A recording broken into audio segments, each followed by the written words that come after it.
गरीब साध साध सब नेक हैं, आप अपनी ठोरे, जो सतलोक ले जाएंगे वो साधु कोई और।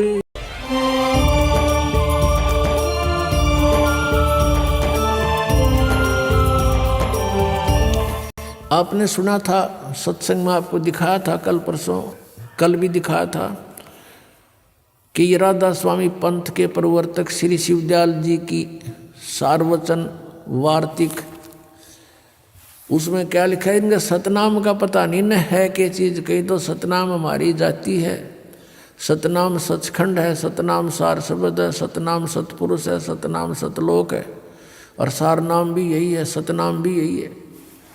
तो ये सत्संग है इनके। करोड़ों व्यक्ति वहाँ अपना जीवन नष्ट कर रहे हैं।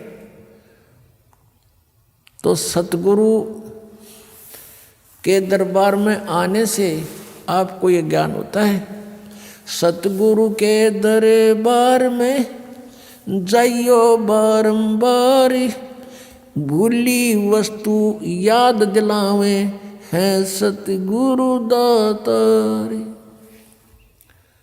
भूली वस्तु लखा जमे हैं सतगुरु दातार। हम जिस वस्तु को भूल चुके थे उसकी फिर याद दिलाई जाती है।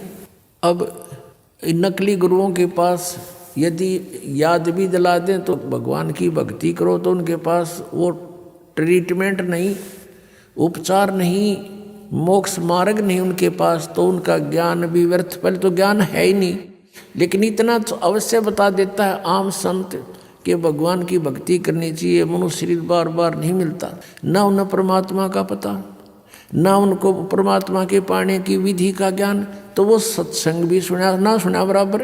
अब क्या बताते हैं, जब ये प्राणी दरबार में खड़ा होता, धर्मराज के दरबार में, उसमें फिर इसे पूछा जाता है कि तुम यहाँ से एक वायदा करके गया था, प्रतिज्ञा करके गया था कि अब के भक्ति करूँगा, बकवाद नहीं करूँ, तूने वो काम किया नहीं जो उद्देश्य लेकर गया था। तो ये जीव क्या कहता है वहाँ पर, ये न्यू बहाना मिलाता है कि हे भगवान, मुझे किसी ने बताया नहीं, वह तो भूल पड़ गई, किसी ने नहीं कहा भक्ति कर ले, किसी ने नहीं कहा राम नाम रटना चाहिए। तब परमात्मा क्या दिखाता है कि उसको कोई भक्त, जैसे आप जी अपने रिश्तेदार को, अपने भाई मित्र बहन सखी सहेली को,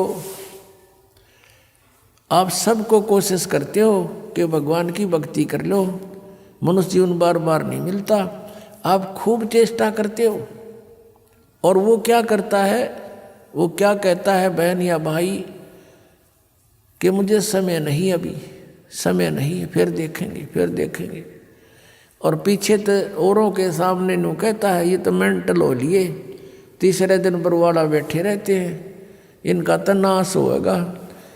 तो वो अपने आप में चतुर्गणे बन रहे हैं, तो नहीं सुनते हैं। फिर वो धर्मराज के दरबार में जब खड़े होते हैं तब ये बहाना मिलाते हैं कि जी हमें किसी ने हमारे को बताया नहीं।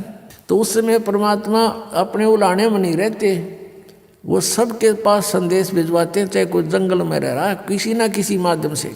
तो उस समय परमात्मा क्या करते हैं, वो उसकी वीडियो फिल्म मूवी शुरू कर देते हैं, क्योंकि प्रत्येक प्राणी के अंतःकरण में, कोड वर्डों में पूरे जीवन की घटनाएं अंकित होती रहती हैं। उसको चित्रगुप्त बोलते हैं, चित्रगुप्त यानी साइलेंट फिल्म बनती रहती है गुप्त रूप में, और प्रत्येक प्राणी की है उसके पास असंख्यों जन्मों की अंदर कोड वर्डों में। जैसे आजकल आप देखते हो एक चिप है, छोटी सी चिप होती है, मोबाइल में डालते हैं और उसमें मन 50 घंटों का सत्संग विद्यमान होता है, इतनी को। और ये तो एक मैन मेड और ये गॉड मेड, तो उसने तो पता नहीं क्या बना दे। तो कहने का भाव ये है कि अब परमात्मा के विधान को समझने के लिए हमने इस साइंस ने घनी सुविधा कर दी। अब हम यहाँ बोल रहे हैं, सुन रहे हैं, कहीं और बीच में वायर भी नहीं, तार नहीं। अब यहाँ से फैक्स करते हैं, बीच में कुछ भी नहीं है, फैक्स दूसरे के कंप्यूटर में पहुँच जाता है, ईमेल पहुँच जाती है, ये कैसे? तो इसी प्रकार परमात्मा ने पहले ही प्रत्येक प्राणी के साथ ये सिस्टम अंदर ही फिट कर रखा है सबके। और यहाँ जो भी एक घटना आपकी होती है वो एक परमात्मा के कंप्यूटर में ऊपर वहाँ जा कर के फैक्स रहती है डेली की। तो उस समय ये फिल्म चला देता है, उसका ट्रेलर दिखाता है, बैकग्राउंड, अब देख ये भक्त आपको क्या कह रहा है और आप क्या कह रहे हो। ये नीचे गर्दन कर लेता है। उस समय इसके पास कोई गुंजाइश नहीं अग्रम अग्रम करने की। फिर ये क्या कहता है, जी गलती बन गई, गलती बन गई, बन गधा, गलती की सजा देता हूं मैं तो।